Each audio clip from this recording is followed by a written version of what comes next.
आपण थेट लोकसभेत जाऊया. वन नेशन वन इलेक्शन हे विधेयक मांडलं जातं. Is the basic structure doctrine, and that basic structure doctrine spells out that there are certain features of the Indian Constitution which are beyond the amending power of this House also. One of the essential features is federalism and the structure of our democracy. And therefore, the bills which have been moved by the Honorable Minister of Law and Justice absolutely assault the basic structure of the Constitution and are beyond the legislative competence of this House, and therefore they need to be opposed ab initio, and the introduction of those bills have to be stopped. Number two, Mr. Speaker, sir, how is it possible under our constitutional scheme that the tenures of the state legislatures can be made subject to the tenure of the national legislature? That is completely an antithesis of the constitutional scheme. There is absolutely no way under the Indian constitutional scheme, where the states are separate constituents and equal constituents, the term of the state legislatures can be made subject to the term of the national legislature. And my final point, Mr. Speaker, sir, India is a union of states.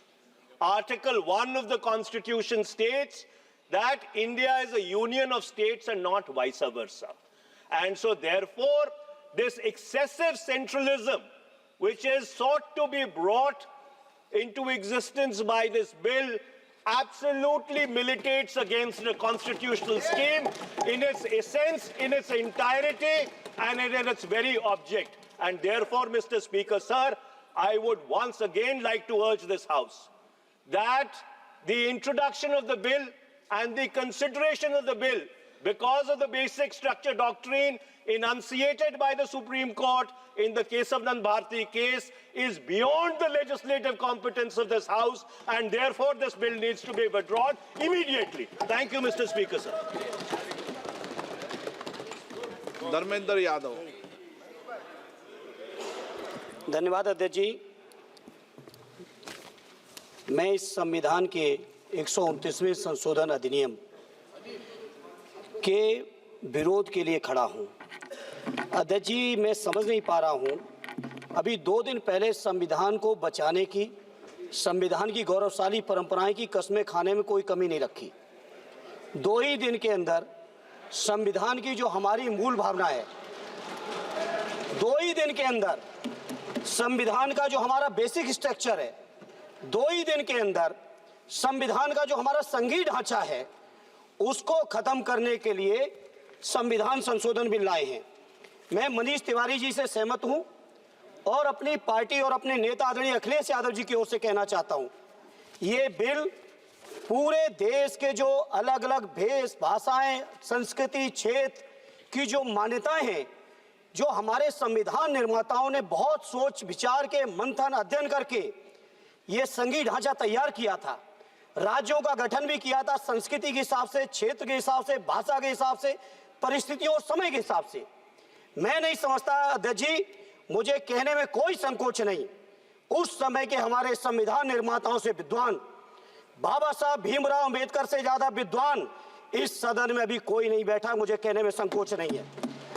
और ये संविधान की मूल भावना को खत्म करके कैसे तानाशाही के रास्ते निकाले जाएं, इसके अलावा कोई काम ही नहीं बचा है.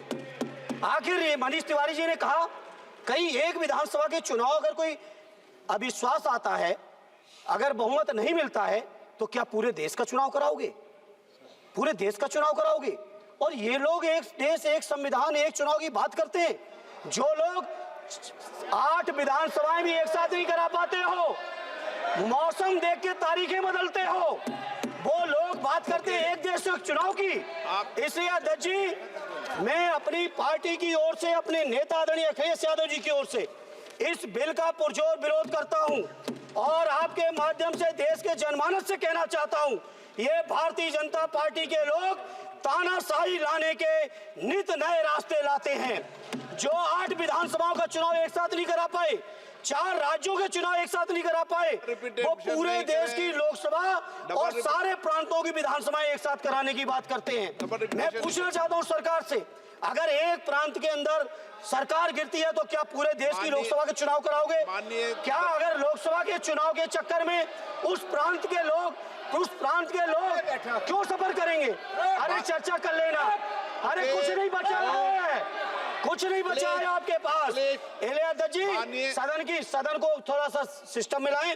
अध्यक्ष जी, आपसे अनुरोध है, आपके माध्यम से सरकार से अनुरोध है, जनता ने बड़ी उम्मीदों के साथ हम सबको भेजा है और हम सब लोगों की जिम्मेदारी है, ये संविधान विरोधी, संघीय ढांचे विरोधी, बेसिक स्ट्रक्चर विरोधी कई केसों की चर्चा की मनीष तिवारी जी ने, मैं उनके साथ जोड़ते हुए माननीय सर्वोच्च न्यायालय की भावनाओं के विरोधी, गरीब विरोधी, दलित विरोधी, पिछड़ा विरोधी, मुसलमान विरोधी इस नीयत को वापस लो। ये अध्यक्ष जी आपके माध्यम से मेरी आपसे प्रार्थना है। बहुत बहुत धन्यवाद।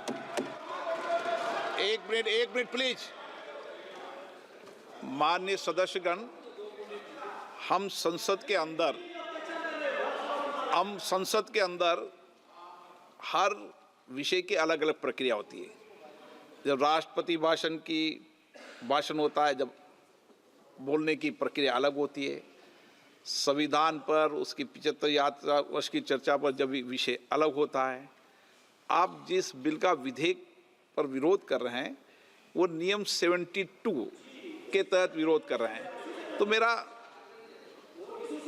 मेरा आप सबसे आग्रह है कि हम संसद की मर्यादा, परंपरा, उसकी चर्चा को उच्च कोटि की बनाए। तो नियमों के तहत 72 में के परिप्रेक्ष्य में आप 1 मिनट प्लीज